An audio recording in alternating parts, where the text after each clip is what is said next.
చేరుకుడి వచ్చిన మీ అందరికీ యేసుక్రీస్తు నామం పేరిట శుభాభినందన.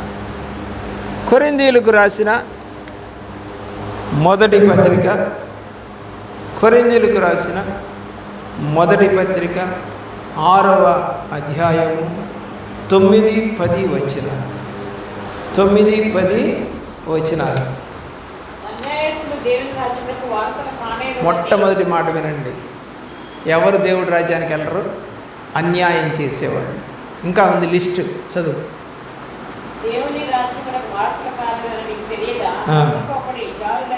జారులు, విగ్రహారాధికులు, వ్యభిచారులు, ఆడంగితనము, పురుష సంయోగులు, దొంగలు, ద్రోహులు, తాగుబోతులు, దూషకులు, దోచుకునేవారు,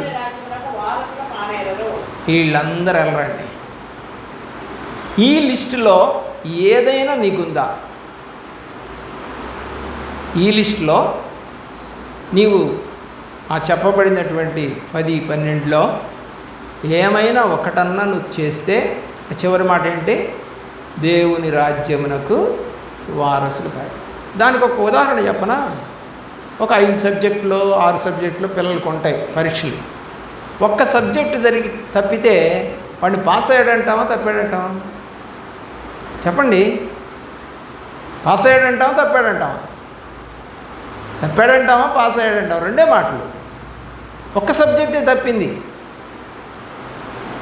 ఎలాగైతే ఈ భూమి మీద వాడు తప్పాడు అని అంటామో, దేవుడు కూడా ఇందులో ఏ ఒక్కటి తప్పినా నీవు దేవుడి రాజ్యానికి వెళ్ళవు.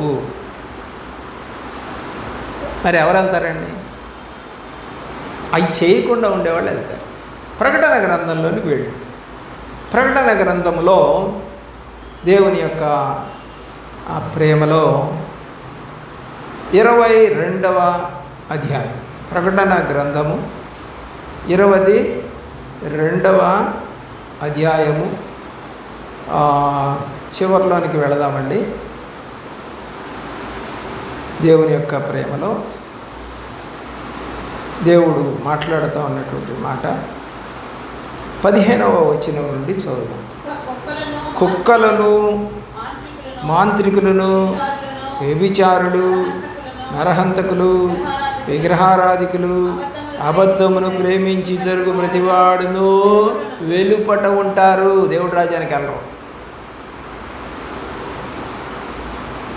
కాబట్టి ఇప్పుడు నీవు ఇంట్లో కానీ, అందుకని నేను ఎవరికి చెప్పినా క్రైస్తవులు అని అంటే గనక వాళ్ళందరూ కూడా హిందూ దేవతలకి దేవుళ్ళకి సంబంధించిన పేర్లు పెట్టుకొని వాళ్ళే నిజమైన క్రైస్తవులు. వాళ్ళకు సంబంధించిన పేర్లు నీ ఇంట్లో వినపడ్డాయి అంటే ఎవరిని నువ్వు అడుగుతున్నావు? ఎవరిని నువ్వు పిలుస్తున్నావు? ఇప్పుడు వాళ్ళ దేవుళ్ళనే. లక్ష్మి అంటే లక్ష్మీదేవి కాదా? అంటే ఎవరిని పిలుస్తున్నావు? ఎవరిని స్మరించుకుంటున్నావు? దేవుడు లేడుగా నీకు, దేవుడి పేరు లేదుగా నీకు. పుట్టినప్పుడు కవిత. ఎవరు కవిత? విష్ణుమూర్తి భార్య. పద్మ, రమాదేవి, వీళ్ళంతా విష్ణుమూర్తి భార్యలు. మోనిక, మోని, మృదు. మా అమ్మాయి పేరు మృదు. అందుకని నేనేం చేశాను, తీసేసి ఆ పేరు. ఉండటానికే వెళ్ళలేదు. అసలు ఆ పేరు పిలవకూడదు, తప్పది. నేను ఎరగనప్పుడు, దేవుడిని ఎరగనప్పుడు పెట్టే ఆ పేరు. దేవుడిని ఎరిగిన తర్వాత ఒక సేవకుడు మాట్లాడినప్పుడు నాకే రోషం వచ్చి 2వ తరగతిలోనో 3వ తరగతిలోనో పేరు మార్చేసి మేరీ జాన్సన్. ఇక ఇప్పుడు అన్ని దేవుడి పేర్లే. మా అబ్బాయి పేరు డేవిడ్, తన పేరు ఎస్తేర్, నా పేరు జాన్ అని ఉంటుంది. మా కుటుంబంలో ఇంకా దేవుళ్ళ పేర్లు లేవు, ఉచ్చరించం. కాబట్టి నువ్వు దేవుణ్ణి ఎరుగుండి హిందువులకు సంబంధించిన పేర్లను నువ్వు పెట్టుకుంటున్నావు అంటే, దేవతలకు సంబంధించిన పేరు పెట్టుకున్నావు, నువ్వు క్రైస్తవురాలు ఎట్టవుతావు? నా దగ్గరికి వచ్చిన వాళ్ళందరికీ పేర్లు నేనే పెట్టాను, క్రైస్తవ పేర్లే పెట్టాను. పిల్లలకి, చిన్నపిల్లలకి మీరే పెట్టండి అయ్యగారంటే పెట్టాను. కొందరు ఏం చేశారంటే వాళ్ళ అమ్మలు, బామ్మలు, తాతలు పేర్లన్నీ కలిపి పెట్టుకున్నారు. పాపం అది, పాపం. ఏమంటే మేము విగ్రహారాధన చేయట్లేదండి. పేరెవరిది? పేరెవరిది? బైబిల్లో నిర్గమాకాండములో దేవుడు చెబుతూ ఉన్నటువంటి మాట, దేవుని యొక్క ప్రేమలో ఇతర దేవుళ్ళ యొక్క పేర్లను ఉచ్చరించకూడదు అన్నాడు. ఏం చేయకూడదు అంటే అండి, ఉచ్చరించకూడదు. అర్థమవుతుందా నీకు? ఉచ్చరించడం అంటే పలకటం. ఎవరు? దేవుని బిడ్డలు. ఎప్పుడైతే నువ్వు పలుకుతున్నావో నీ ఇంట్లో ఎవరుంటారు చెప్పండి? చెప్పాలి. వాళ్ళే ఉంటారు. హిందువుల దేవుళ్ళే ఉంటారు. ప్రభు ఏడక్కడ? ప్రభు ఉండడు.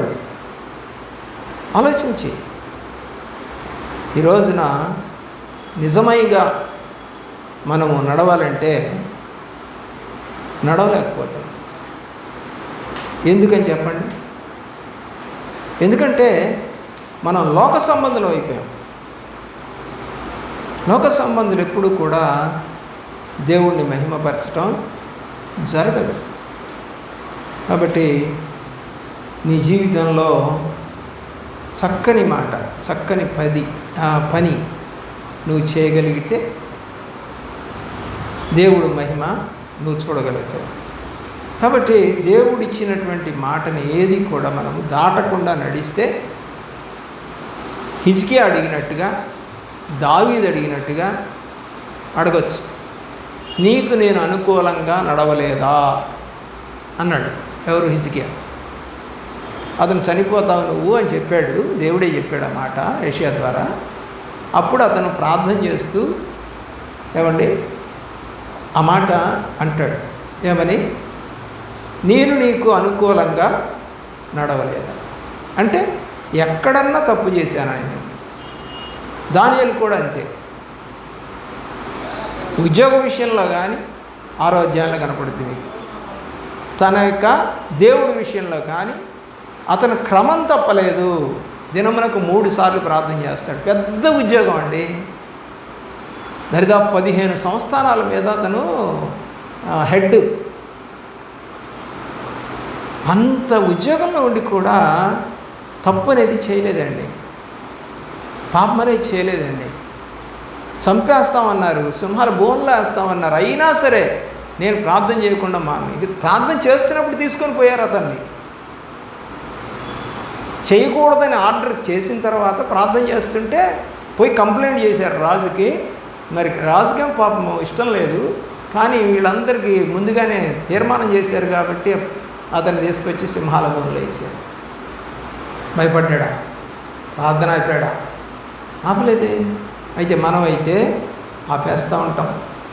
కాబట్టి మనము ఆలోచన చేయవలసింది, ప్రభువారు చెప్పిన మాట ప్రకారం మనం గనక చెయ్యకపోతే, మనం గనక నడవకపోతే, చూడండి ద్వితీయోపదేశకాండం 6వ అధ్యాయం 14వ వచనం చదవండి. 6వ అధ్యాయం. మీరు ఇతర దేవతలను అనగా మీ చుట్టూనున్న జనముల దేవతలను సేవింపకూడదు. మీ మధ్యన మీ దేవుడైన యెహోవా రోషముగల దేవుడు కనుక మీ దేవుడైన యెహోవా కోపాగ్ని ఒకవేళ నీ మీద రగులుకొని ఏమొస్తుందండి? ఒకవేళ ఆ దేవతల పేర్లు చెప్పి మాట్లాడితే ఏమొస్తుందంట? దేవుడి యొక్క కోపం వస్తుంది. అంత కోపానికి గురవ్వాలి మనం. నేను చేయలేదయ్యా, నేను చెయ్యనయ్యా, మార్చుకో. ఇప్పటికైనా నీ బుద్ధి మార్చుకుంటే నీ పిల్లల పేర్లు మార్చవచ్చు. సునీలు, అనిలు బైబిల్లో ఉన్నాయండి? లేవుగా. రమాదేవి, లక్ష్మి, కవిత ఇవన్నీ బైబిల్లో ఉన్నాయండి? బైబిల్ పేరు నీ ఇంట్లో ఉందా? ఇప్పుడు ఆమె పేరు కూడా ఒక దేవత పేరు. ఆమె పేరు ఏం పేరు? చౌడమ్మ. చౌడమ్మ అనేది ఒక దేవత. దాంట్లోనే ఉంది చౌడమ్మ, నాగమ్మ, వీళ్ళందరూ దేవతలు. చిన్న చిన్న ఊర్లలో చిన్న చిన్న గుళ్ళు కడతారు వాటికి. మరి దేవుడి యొక్క ప్రేమ ఎక్కడ ఉన్నట్టు మనం క్రైస్తవులను చెప్పుకుంటున్నాం, కానీ ఎక్కడ ఉన్నాం? పోనీ నువ్వు ఇప్పుడిప్పుడు రక్షణ పొందిన వ్యక్తివి కాబట్టి అయ్యో అని అనుకోవడానికి కాదు కదా, ఎప్పటి నుంచో రక్షణ పొందారుగా మీరు. మరి ఆ సేవకులు ఏం చేశారు? ఆ పేర్లు ఎందుకు మార్చలేదు? కాబట్టి నువ్వు ఇప్పుడు ఈ రోజున ఇతర దేవతలను, అనగా చుట్టూ ఉన్న జనముల దేవతలను సేవిస్తూ ఉన్నావు. అవి మేము వెళ్ళట్లేదండి గుడికి, కానీ పేర్లు ఏం పెట్టి పిలుస్తున్నావు ఇళ్ళల్లో? ఆ దేవతల పేర్లే, ఆ దేవతల పేర్లు పెట్టి పిలుస్తాం. కాబట్టి దేవుడు వాక్యం సెలవిస్తూ ఉంది. కొరింథీయులకు రాసిన మొదటి పత్రికలోని 8వ అధ్యాయం 4వ వచనం, 8వ అధ్యాయం 4వ వచనం, దేవుని యొక్క ప్రేమలో విగ్రహములకు బలిగా అర్పించు వాటిని చూసే విషయము లోకమంతా విగ్రహము వట్టిదనియు ఒక్కడే దేవుడు తప్ప వేరొక దేవుడు లేడనియు ఎరుగుదము. కాబట్టి నువ్వు అక్కడికి వెళ్ళి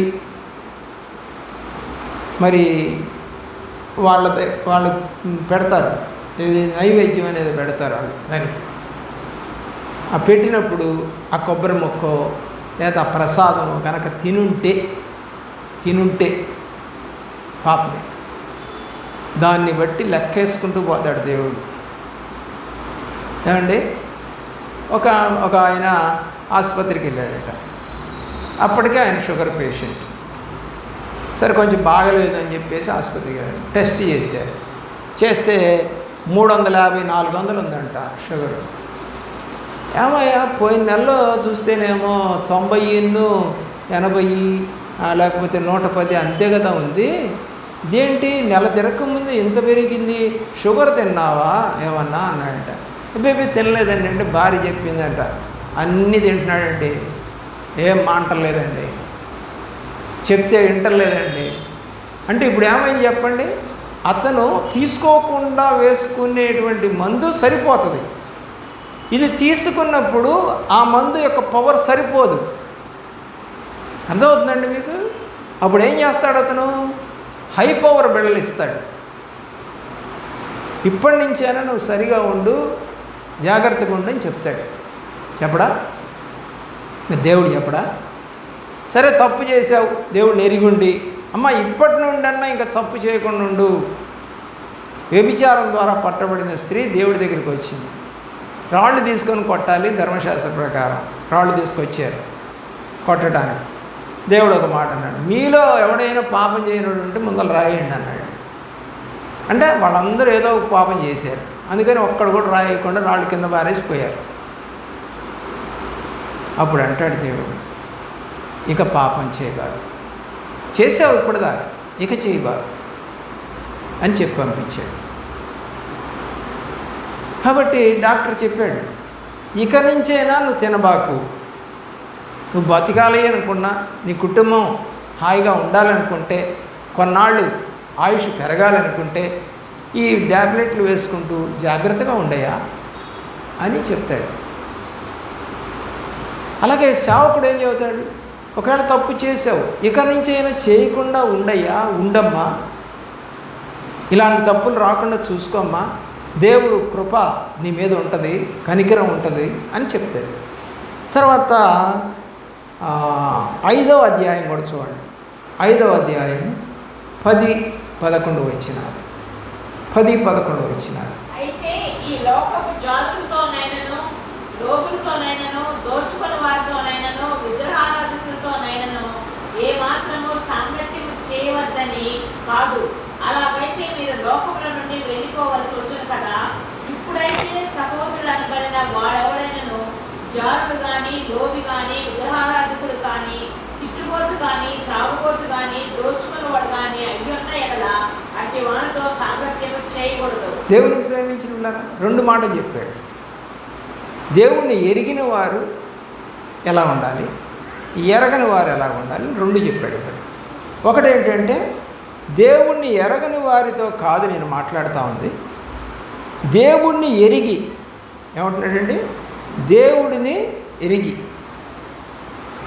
అలాంటి వారితో కనుక మీరు స్నేహం చేస్తే మీరు దేవుని రాజ్యానికి వెళ్ళక లోకంలో కలిసిపోతారు. చాలామందికి నేను అసహ్యుడు.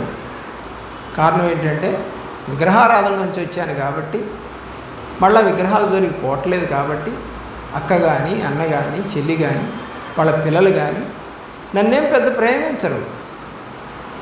ఎందుకంటే వాళ్ళ కార్యక్రమాలు సావులకి వెళ్ళను, దినాలకి వెళ్ళను, చూసేస్తాను చచ్చిపోతే. కానీ మేము కార్యక్రమాల్లో పాల్గొన్నాం, గృహప్రవేశాలకు కూడా వెళ్ళాం. ఎందుకంటే వాళ్ళు చేసుకుంటుంటారు విగ్రహారాధనకు సంబంధించిన పూజ ఏదో చేస్తారు. వాళ్ళు ఆ పూజ చేసిన తర్వాత భోజనాలు పెడతారు. కాబట్టి పూజకు సంబంధించిన భోజనం ఉంది కాబట్టి నేను తిన్నాను. అదే విడిగా ఇప్పుడు ఇంటికి వెళ్ళానుకో, పెట్టిందనుకో తింటా. అది విగ్రహం సంబంధించింది కాదు. అది క్యాజువల్గా నేను వచ్చానని వండుతుంది. అది తప్పు కాదు. విగ్రహానికి సంబంధించి కార్యక్రమం జరిగి కనుక తింటే అది పాపం. అదే మాట రాశాడు అక్కడ. ఈ లోకపు జారులతో నేను కాదు, కానీ ఎవడైతే ఇప్పుడు దేవుణ్ణి ఎరిగిన వాడు అయ్యుంటే ఈ లోకపు జారులతోనైనను, లోభులతోనైనను, దోచుకున్న వారితోనైనను, విగ్రహారాధికులతోనైనను ఏమాత్రం సాంగం చేయొద్దని కాదు. అలాగైతే మీరు లోకంలో నుంచి వెళ్ళిపోవాలి. ఎందుకంటే మన చుట్టూ ఉండేదంతా వాళ్ళే. ఇప్పుడైతే అంటే రక్షణ పొందిన వ్యక్తి అయితే సహోదరుడు అనబడినవాడు. మనందరం ఏమవుతామండి, జనరల్గా మన పేర్లు పెట్టుకొని పిలుచుకుంటుంటాం.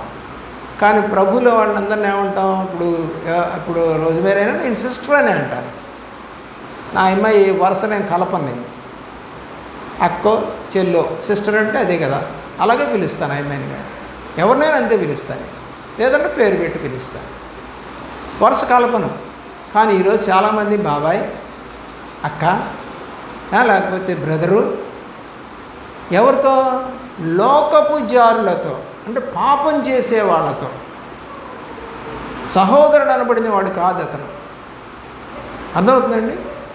తాగుబోతు కానీ దోచుకునేవాడు కానీ అయిన ఉన్న ఎడల అట్టివానితో సాంగత్యం చేయకూడదు, భుజింపకూడదని మీకు వ్రాయించున్నాను.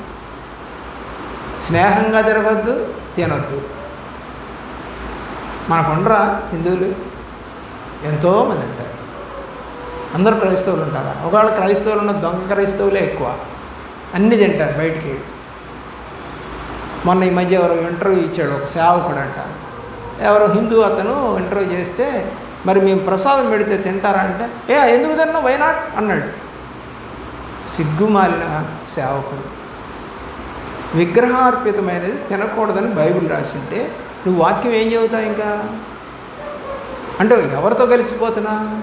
అన్నిటితో కలిసిపోతున్నావు. అందుకని నేను చాలామందికి మా ఇంటి ఎదురు వాళ్ళ ఫంక్షన్లు పెట్టినా వెళ్ళాం. అలాగే విజయలక్ష్మి గారు మంచి మంచి కాస్ట్లీ స్వీట్లు పంపించిన తినం, మా చెల్లి పిండొంటలు పంపించిన తినం. ఒకటే చెప్పాను, పండగకి కాకుండా మీరు చేస్తే తింటారు, పండగ పేరుతో చేసింది తినను. అంటే మీ దేవుడి కోసమని చేసుకున్నారు. అది వాడు నాకు అవసరం లేదు, బజార్లో కొనుక్కోవచ్చు. నేను పండగ చేస్తాడా బజార్లో? వాడు రోజు చేస్తాడు. వాడు పండగ రోజున ఏం చేయడు స్పెషల్గా. ఒకవేళ చేసేయమని అంటే అవి కూడా కొనుక్కోము. డైలీ మనకు కావాల్సింది కొనుక్కోవచ్చు, తినొచ్చు. కటిక అంగడిలో డబ్బులు పెట్టి కొనుక్కున్న దానికి దోషం ఉండదు అంటాడు కొరింథీ పత్రికలో. కానీ ఉచితంగా ఇస్తే తిన్నావే విగ్రహారాధికులది. ఈ సాయిబులు రంజాన్కనో దానికి పలావ్ పెట్టారని తిన్నావా? ప్రసాదం పెట్టారని తిన్నావా? పాపము చుట్టుకుంటుంది. అందుకే చాలామంది దేవుడి దగ్గరికి రారు. పాపమైనా చేయడానికి ఇష్టపడతారు కానీ దేవుళ్ళు నడవడానికి ఇష్టపడరు. అందుకని ఎంతమంది ఉంటారు చెప్పండి? ఇశ్రాయేలీలు కేవలం 90 lakhs కూడా లేరు. వాళ్ళు 90 లక్షలు కూడా లేరండి. హిందువులు ఎంతమంది ఉంటారు? 140 కోట్లు. 1 కోటి కూడా లేరు వాళ్ళు. ఎందుకు? వాళ్ళు వీళ్ళతో కలవరు అసలు. మాట్లాడరు, తినరు. వాళ్ళ దేశంలో ఒక్క గుడి లేదు. మిగతా అన్ని దేశాల్లో హిందువుల గుళ్ళు ఉన్నాయి, కానీ ఇజ్రాయెల్ దేశంలో ఒక్క గుడి లేదు, మసీదు లేదు, లేదా హిందువుల గుళ్ళు లేవు. అది ప్రత్యేకత అంటే. కావాలంటే మీరు గూగుల్లో సెర్చ్ చేసి చూసుకోవచ్చు, ఇజ్రాయెల్ దేశంలో గుళ్ళు ఏమైనా ఉన్నాయా? లేవు. కారణం ఏంటంటే వాళ్ళు అంత నిక్కచ్చిగా ఉంటారు. అందుకే ఇంత చిన్న దేశం, చాలా చిన్నది, గుంటూరు జిల్లా అంత ఉంటుందేమో, ప్రపంచ దేశాలను మొత్తాన్ని వణికిస్తూ ఉంది. ఏంటి ఇంత చిన్న దేశం? రష్యా లాంటిది, లెబనాను, జోర్డాను, ఇరాను, ఇరాకు, ఏ దేశాలన్నా 17 దేశాలతో యుద్ధం చేసింది మొన్నటిదాకా. 17 దేశాలు కలిసి ఒక్క చిన్న దేశాన్ని పడగొట్టలేకపోయింది. వాళ్ళ హెడ్స్ ఎవరైతే ఉంటారో వాళ్ళందరినీ చంపేసింది మొసాద్ అనేటువంటి ఒక ఇజ్రాయెల్ యొక్క గూఢచారి సంస్థ. అసలు ఎలా వెళ్ళింది వాళ్ళ దేశంలోకి, ఎలా చంపేసింది ఆ నాయకుల్ని? దేవుడి యొక్క కృప. చిన్న దేశమైనా ఈ రోజుకి కూడా ఆ టెక్నాలజీయే మనం వాడుకుంటున్నాం. ఎల్జీ ఎక్కడిది? అటు నుంచి వచ్చింది. ఫోన్లు ఎక్కడి? వాళ్ళే. టెక్నాలజీ మొత్తం వాళ్ళదే. గూగుల్ ఎవరిది? వాళ్ళదే. అన్నీ వాళ్ళే. అందుకే వాళ్ళకి అంత పవర్. ప్రపంచాన్ని మొత్తాన్ని కూడా వాళ్ళ గుప్పెట్లో పెట్టుకున్నారు.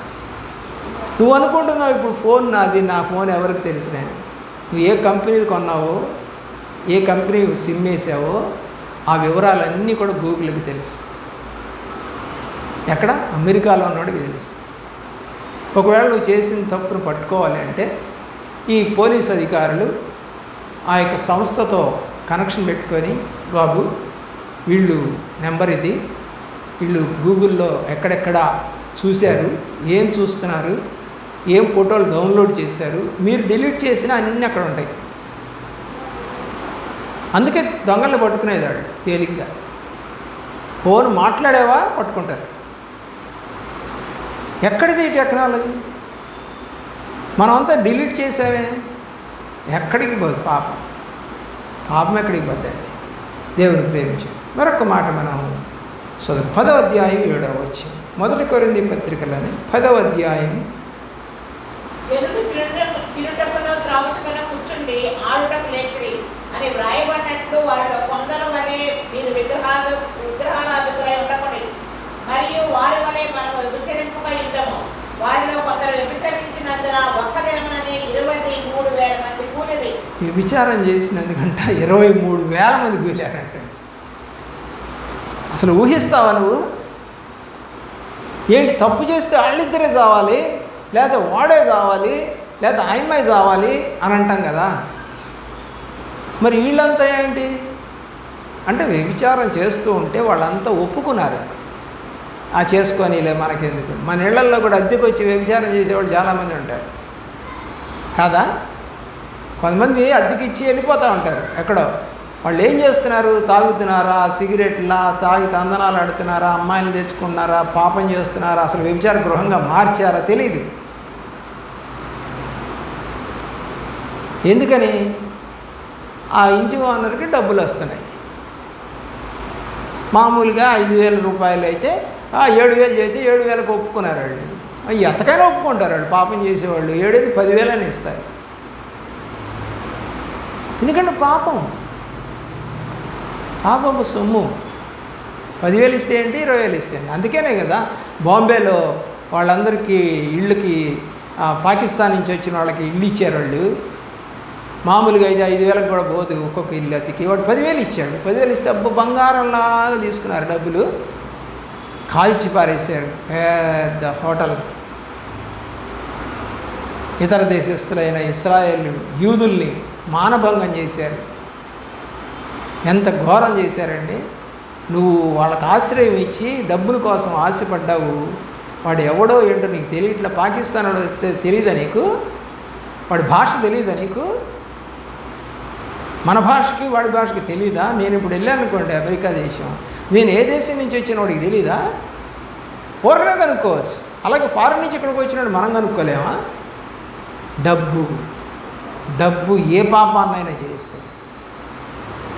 మరి ఆ పాపం చేసి పాపం ఒక సిఐని కూడా కాల్చేశారు, తెగించి లోపలికి పోతే. ఎందుకంటే లోపలంతా వాళ్ళు నలుగురు ఉన్నారు, గన్స్ పట్టుకొని, మిషన్ గన్స్ అవి. ఒక్కసారి అట్లా అంటే 100 బుల్లెట్లు వెళ్తాయి బయటికి, 100 బుల్లెట్స్. అంత పవర్ఫుల్ గన్స్ పట్టుకొని వచ్చారంటే మరి అలాంటి గన్స్ అసలు ఎలా వచ్చినాయి, ఎలా తీసుకొచ్చారు, ఎలా లోపలికి వెళ్ళగలిగారు? డబ్బు పిచ్చి పెట్టినటువంటి మామూలు మనుషులు వాళ్ళకి ఆశ్రయం ఇచ్చారు. సంవత్సరం పాటు రెక్కీ చేశారు. చుట్టూ ఏం జరుగుతుంది, ఎప్పుడు ఏ ప్రోగ్రాం జరుగుతుంది, ఏ టైంలో లైట్లు వేస్తారు, తీస్తారు, పోలీసులు ఎప్పుడు తిరగరు, లోపల పోవడం ఎలాగా, రావడం ఎలాగా, అన్నీ ఒక సంవత్సరం పాటు టెస్ట్ చేసి ఆ తర్వాత అటాక్ చేశారు వాడు.